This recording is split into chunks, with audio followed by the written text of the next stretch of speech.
میرے پیغمبر کی ذات خوشبو، میرے پیغمبر کی بات خوشبو، میرے پیغمبر کی ذات خوشبو، میرے پیغمبر کی بات خوشبو، جنم لڑکپن جوانی خوشبو، نبی کی ساری حیات خوشبو، قدم مبارک میرے نبی نے جہاں جہاں دوستوں رکھے ہیں، وہ گلیاں خوشبو، وہ کوچے خوشبو، وہ شہر خوشبو، دیہات خوشبو، وہ یار خوشبو، وہ غار خوشبو، وہ ہجرت کی ساری رات خوشبو، صدیق خوشبو، عمر بھی خوشبو، غنی بھی خوشبو، علی بھی خوشبو، میں یوں کہوں تو غلط نہ ہوگا، نبی کی ساری جماعت خوشبو۔ ایک مرتبہ درود شریف پڑھیں۔ اللہم صلی علی سیدنا و مولانا محمد وعلی آل سیدنا و مولانا محمد وبارک وسلم۔ جس لمحے کا اور جس گھڑی کا، جس پل کا ہمیں بے صبری سے مہینوں سے انتظار تھا، الحمدللہ وہ لمحہ آن پہنچا، وہ رونقیں قائم ہو گئی، ان بہاروں کو ہم اپنی آنکھوں سے دیکھ رہے ہیں۔ ہندوستان جس ملک میں ہم اور آپ زندگی گزار رہے ہیں، یہ مختلف تہذیبوں کا مرکز بھی ہے اور مدفن بھی ہے۔ تمام مذاہب کے لوگوں کو شروع سے ہی یہاں اپنی مذہبی رسومات، اپنے شعائر پر کھل کر عمل کرنے کی اجازت رہی ہے۔ دینی نظام کو قائم رکھنے، بچانے اور پڑھنے پڑھانے کے اس سلسلے کو قائم رکھنے کا شروع سے ایک ماحول رہا ہے، لیکن بدقسمتی سے ملک میں جب برٹش سامراج نے اپنے پنجے گاڑ دیے اور اپنے پیر پسار دیے اور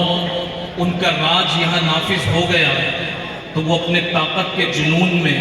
اور نشے میں یہ کہہ بیٹھے، ان میں سے لارڈ میکالے جو وزیر تعلیم بنا، اس نے یہ کہا کہ اب اس ملک سے وہ نسلیں پیدا ہوں گی جو رنگ اور نسل کے اعتبار سے،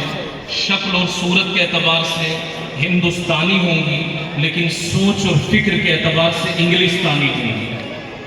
انگلینڈ اور برطانیہ سے آئے تھے اور اسی ذہنیت کو یہاں نافذ کرنا چاہتے تھے، تو ان لوگوں نے اپنی طاقت کے نشے میں یہ بات کہہ دی کہ اب جو نسلیں یہاں سے پیدا ہوں گی وہ شکل صورت اور رنگ و روپ کے اعتبار سے تو ہندوستانی ہوں گی،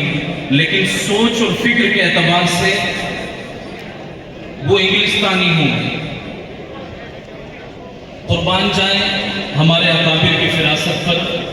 بزرگوں کی دور اندیشی پر۔ 1857 معرکہ شاملی میں ناکامی، لیکن اس کے باوجود ایک حوصلہ ہے، ایک جنون ہے، ایک جذبہ ہے اور فدائیت کا اندرون سے ایک داعیہ ہے جو حضرت نانوتوی علیہ الرحمہ کو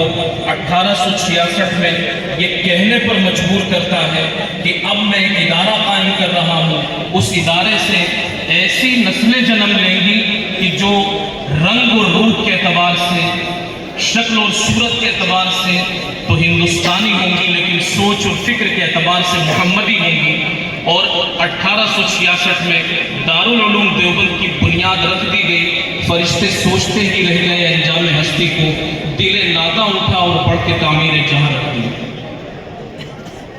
1866 میں دارالعلوم دیوبند کی بنیاد رکھی گئی۔ مخالفتوں کا ماحول تھا،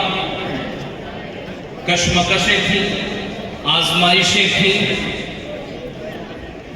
لیکن بادی دندے مخالف سے نہ گھبرائے عقاب، یہ تو چلتی ہے تجھے اونچا اڑانے کے لیے۔ گویا اس کو علماء نے اپنا مشن بنایا اور مشن بنا کر کے مخالف دھارے پر سفر اپنا شروع کیا، اور پھر دارالعلوم جو ایک روشن چراغ ہے، چراغ مصطفیٰ ہے، اسی چراغ مصطفیٰ کی لو سے چراغ در چراغ، چراغ سے چراغ چلتے چلے گئے اور پورا ملک منور ہو گیا، اور اداروں کی لڑیاں اور اداروں کی کڑیاں بنتی چلی گئی، اور اسی کی لڑی اور اسی کی کڑی کا ایک حصہ یہ دارالعلوم پوکرن ہے۔ دارالعلوم دیوبند سے مسلک، مزاج، مشرب، منہاج، ہر اعتبار سے ہم آہنگی کا رشتہ اور ناطہ رکھنے والا یہ دارالعلوم پوکرن آج 2025 1446 اپنے سالانہ عظیم الشان اجلاس میں امت کے نونہالوں کی یہ عظیم الشان کھیل امت کے حوالے کرنے کے لیے یہ عظیم الشان اسٹیج اور آپ تمام کو یہاں بلا کر کے امت کے حوالے اس کھیل کو کر رہا ہے۔ اللہ تبارک و تعالیٰ دارالعلوم دیوبند کے مشن پر چلنے والے اس ادارے کو تعاوت جاری رکھے، اور اس مشن سے جڑے ہوئے جتنے ادارے ہیں اللہ تبارک و تعالیٰ ان تمام اداروں کو قائم و دائم رکھے۔ آج یہ سالانہ تقریب، سالانہ اجلاس میں اپنی بات کو مختصر کرتے ہوئے تمام آنے والے مہمانان کرام، علماء ذی احترام، زندہ دل اہل اسلام تمام ہی کا دل سے خیر مقدم کرتا ہوں، شکریہ ادا کرتا ہوں۔ بطور خاص دور دراز سے سفر کی صعوبتوں، ناہمواریوں کو برداشت کر کے ہمارے درمیان تشریف لانے والی ملک کی نہیں بلکہ عالمگیر شخصیت، ملکی نہیں بلکہ عالمگیر شخصیت حضرت مولانا شیخ رضوان الدین صاحب معروفی دامت برکاتہم، شیخ الحدیث جامعہ اشاعت الروح مکہ القوا، میں حضرت والا کا حضرت محتمیم صاحب کی طرف سے اور دارالعلوم کے پورے کنبے اور پھر پورے علاقے کی طرف سے آپ کا تہہ دل سے شکر گزار ہوں، آپ کا خیر مقدم کرتا ہوں، اور جو ہمارے مہمانان نظام، بزرگان دین تشریف فرما ہے میں ان سب کا بھی شکر گزار ہوں، اور اب بلا کسی تاخیر کے ادارے کے محترم، موقر، بافیض اور علمی دور رس نگاہ رکھنے والے استاد گرامی قدر حضرت مولانا قاری نور الدین صاحب دامت برکاتہم سے گزارش کروں گا کہ وہ اپنے مخصوص لب و لہجے میں آیات بینات کی تلاوت سے اس مجلس کو بقائے نور بنائیں۔ اللہ تبارک و تعالیٰ نے اچھی آواز دی ہے، اچھا سلیقہ دیا ہے، اچھے لب و لہجے کے مالک ہیں، اور فن میں بھی اچھی نگاہ اور اچھی دسترس رکھتے ہیں۔ انشاءاللہ اب ہم قاری صاحب دامت برکاتہم کی تلاوت سے محظوظ ہوں گے، اور تلاوت جب پسند آتی رہے سبحان اللہ، الحمدللہ، دل میں یا ہلکی بلند آواز میں کہتے رہیں۔ اب خاموشی کا ماحول بنا لیں، اپنے موبائل بند کر لیں، موبائل کی گھنٹیاں یا منہ سے نکلنے والی آوازیں یہ مجلس کے وقار کو متاثر کرتی ہیں۔ خود بھی خاموش رہیں اور اپنے موبائل کو بھی بند رکھیں۔ اللہ تبارک و تعالیٰ ہم سب کے مل بیٹھنے کو قبول فرمائے۔ بہت شکریہ، اللہ تبارک و تعالیٰ